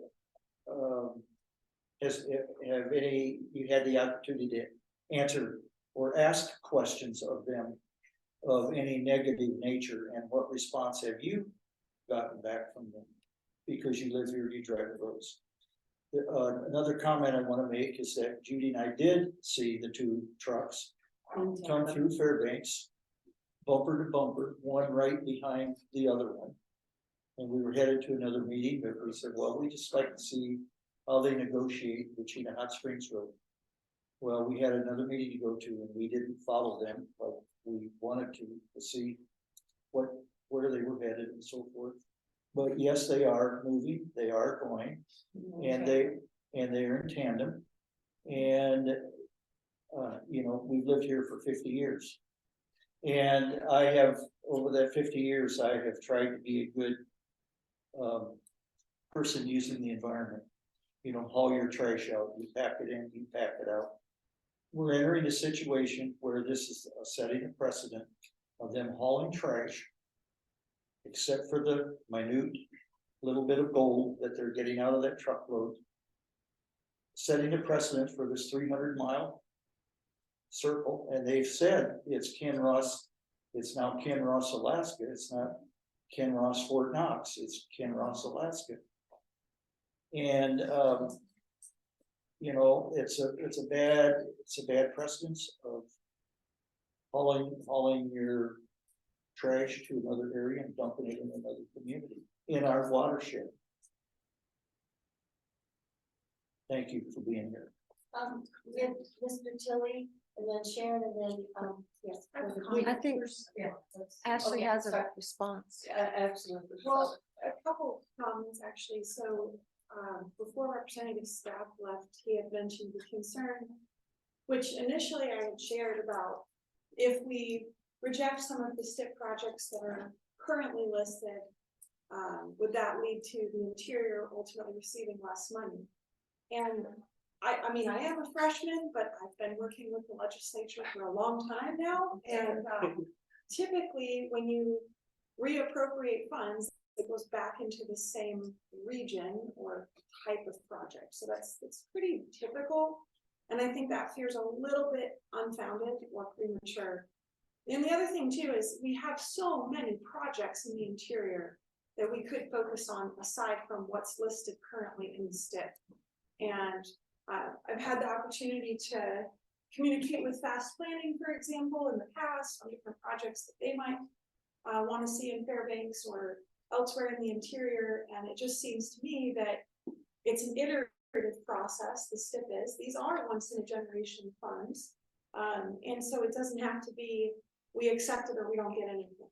I think that that's maybe not the best way to look at that. And then just in response to the comments that were just made about whether we've had our offices hear anything back from Kinross. I've asked questions of Kinross and I've received answers on some questions. Most are unsatisfactory in my opinion. And just recently asked an important question about the liability on the haul. Who covers that if it's going to end up being the state's responsibility? And there was a refusal to answer the question. So private companies can do that. They're not beholden to answer our questions necessarily, unlike DOT. So one of the questions, or one of the concerns I really have is, it seems to me that the administration is really pushing for this particular project. There's been a lot of effort into making it happen.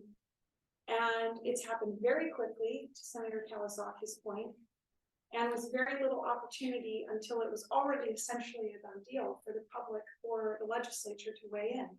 And now there are few recourse options for the legislature, and none which can happen in an extremely timely fashion. So that's kind of, I see as part of the evolution of how we got to today and why action has not been taken. But that said, I just want to reiterate the points that were made earlier too about, if you have questions, pointed questions of DOT or Kinross, I'm happy to ask them. I know the folks up here are happy to ask those questions, and I will share my responses back with you in so much as I receive them from Contago. Also, the CEO of Contago lives in my district. I have an opportunity to meet with them this summer. I'm not going to say we see eye to eye on this project. There's definitely a lot of revenue involved. There's definitely expansion involved. This is definitely not a 4-year project from what I can tell, even though that keeps being said. And that shows it. So. Okay, Barbara, did you want to respond? Well, no, I just wanted to follow up on something that I don't remember exactly who it said, and that is legislative, thing that the legislature can do. And I recognize that a lot of this would be long-term or longer term than immediate, but I have several ideas of how the legislature could enact, regulation that actually is already in the regulations. You could enact them as law, and you could force DOT to take certain steps before it allows an industrial hall like this. You just enact 17 AAC 35 into law. That's the toll road regulations. And tell DOT that, you know, look, these have always been on the books or have been on the books for a long time. You're not following them here. You could and you should for halls for industrial use of our highways. It's, you know, gonna impact safety more and impact the cost of maintenance, and really should require additional capital improvements before it's allowed. Sharon? My name is Sharon Alden and I live in Fairbanks. I first moved up here in 1989. The word that I've heard mentioned just a couple times is precedent. And I would like to see the oil hall stopped. Don't know if that's going to happen, but whatever happens, we all need to keep in mind that this is setting a precedent of what will happen in the future, not might, will happen. We see their region, and it is all going to, we were focused on what's going to happen up at Fort Knox with the processing and the ore from Tetley going up there and staying. From any other mine, same thing. But these roads, the commercial and public roads being used in an industrial manner, however this plays out, that is going to be the precedent. And we need to keep that in the forefront. Thank you, Sharon. That's in 342,900 and some square miles area. And we want to take all the gold out of here. It's all foreign mining companies. We have Brazil, Russia, India, and China, who all need their currency backed by gold. And this is a 50,000-foot view that has nothing to do with the ore hall right now, but as a precedent, if we allow all our gold out of the state of the country and foreign companies take it, how will we know how it will be used? Good, bad, or ugly, against us, for us. You know, we have no control after that happens. It may be a matter of national security that we take a second look at that huge swath of area, because they're not going to take the critical minerals out of what they're taking out of Manh Choh. They're only talking gold, gold, gold. It's not a critical mineral. I think Mr. Tilley and then Kathy, sorry. Gabby, sorry. Okay, good afternoon. My name is Richard Tilley, and I want to thank all of you for taking the time to join us here this afternoon. I've spent a lot of time in the last 10 months or so studying this issue and watching what's going on, and reading a lot of writing, thinking about this. One of the things that I keep hearing, and what we bias all here, is that just like others have commented, we're getting steamrolled right now. Absolutely steamrolled into believing that this ore trucking plant has to happen. Well, the fact of the matter is, if there's some, I'll use the term piss poor planning on the mining company's part on how we're going to process their ore, that's not our problem. They're just insisting that it has to take them out of Manh Choh and go to Fort Knox. Now, I'm pro-mining, I'll be quite honest. I'm pro-mining in the state of Alaska. Okay? And I agree with you, sir, there should be a road. And the fact of the matter is, if the state really wanted to do something bold, they would take and fast track the survey, the right of ways, figure out where the road needs to go, and then tell Ken Moss and Ada, say, hey guys, we figured out how fast you want to get that gold Fort Knox. Why not? Just like we've been talking about for decades. But for all of us to believe that we have to take and change our way of life because Kinross has to get their dirt, it's absolutely ludicrous. It's ridiculous. That's not our problem. So our problem is all you folks represent all of us Not to mention those 3,500 people that signed their own dotted line. And I don't want to hear about where we need more legislation. We don't need more legislation. We need you folks as a group. Go march into the governor's office with the real governor. Say, our constituents are not going to stand for this. Something else needs to be done. We talk about how much more money is going to cost for maintenance, how much we need for bridges, and how much we got to get out of the way, and how much we got to look out for the buses. And it's all about Kinross. If you study Kinross and what they've done around the world, it is phenomenal what these people spend in the places that they go mine gold. They spend billions to set up places to mine gold. I sat down and did a little extrapolation about how much they get out of this place if they got their 5 tons per day that they wanted. They got 4 grams per ton and this, that, and the other. These guys are gonna be making about $1.2 million a day. And they get it 4 knots. That's direct cost, of course. Because it's not after what it costs them to do. The point being, folks, you folks right there, I'm gonna point it all out. You need to stand up as a group with some backbone as a group, because you're the Interior Delegation. You need to stand up for us. And there has to be a different way to do it. Kinross has got a choice. They can build a mill there. They don't want to do it because it costs too much money, they say. Mr. Van Nieuwenhuis has even put it out on a video game that he's put out there in the public.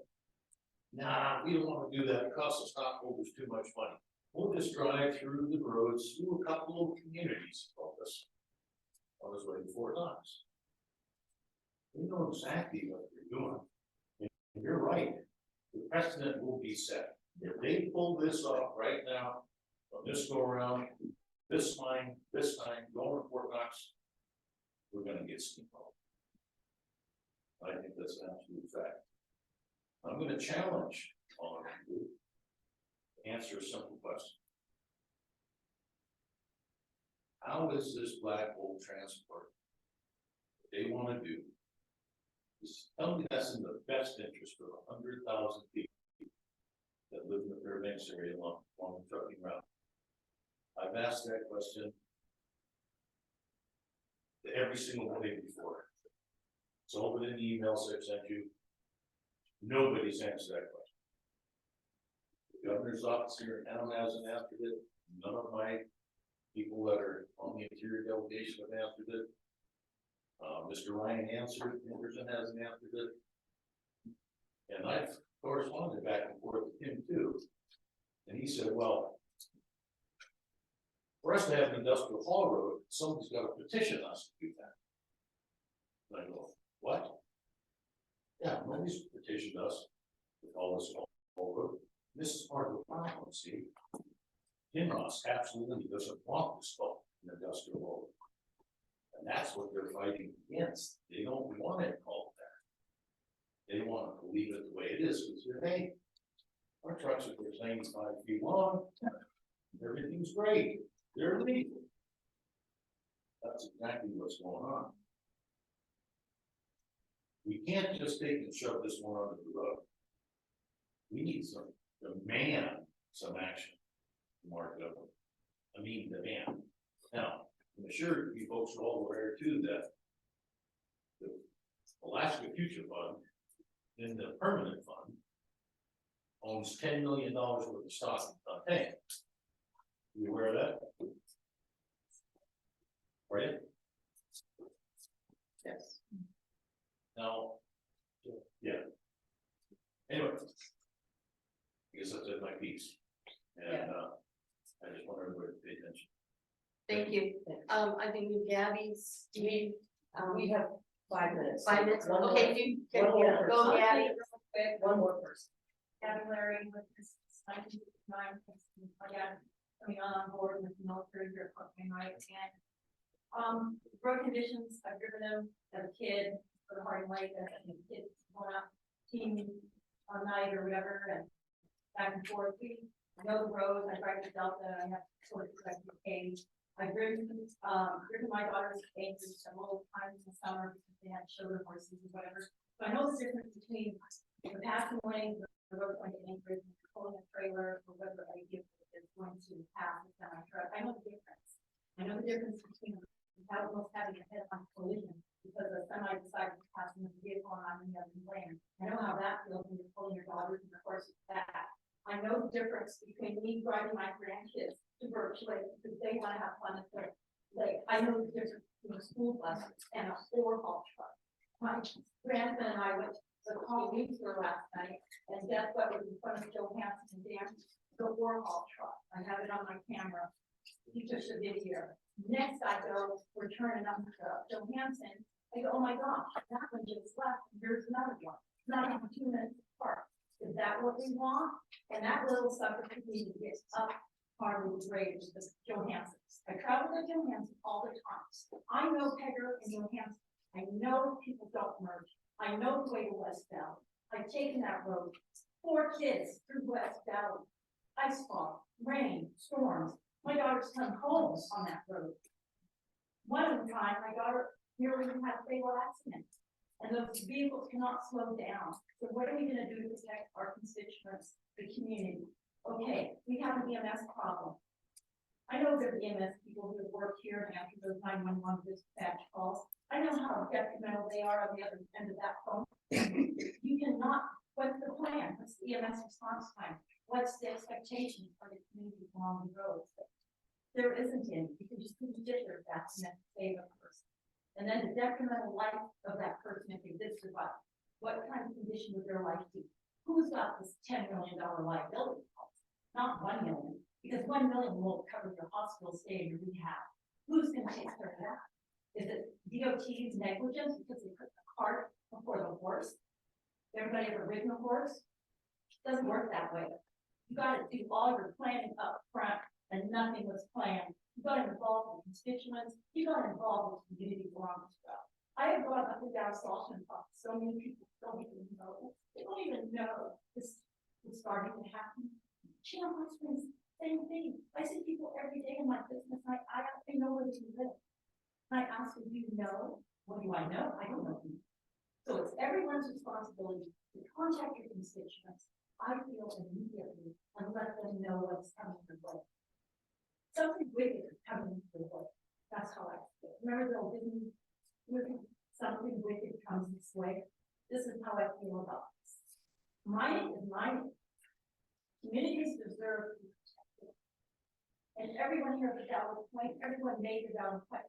Dot Lake, our native tribal people who live and were here before anybody. They have to respond. We have a responsibility to protect them. Just like the Indians of North America. It's a sad, sad situation. Fairbanks, Tetlin, Toke, Chino Hot Springs, all the way. We deserve better. And when we can get better, I want to know what's going to be, who's going to protect who around you. And what about your law enforcement? Have you talked to them? Have you talked to your EMS people? Because they are so concerned. I've talked to them. I've reached out to them. Is there more dollars in the budget for this? Those types of things, monitoring those convoys and military convoys, that's a big deal too. Who's gonna be in the best? Who's gonna offer them safety as they go up the road? Who's gonna watch out? Are we gonna give them priority? Because you can't do trucking and convoys. Just can't. Anyway, enough said. Let someone else speak. That's me. And then go to the record. Everywhere the precedent they set. Kinross sets a precedent all across. You can see it. You can go on Google it. You can see the damage they leave behind, one after another, all around the world, in every state. Go for it. Look it up. I appreciate everyone's time.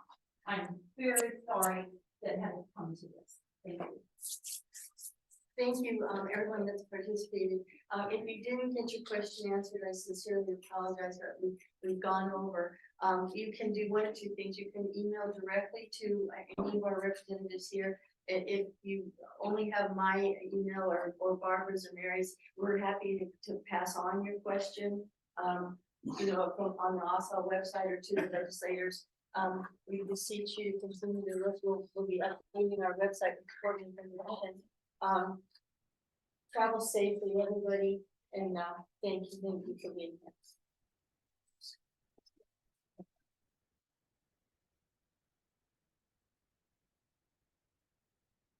Thanks.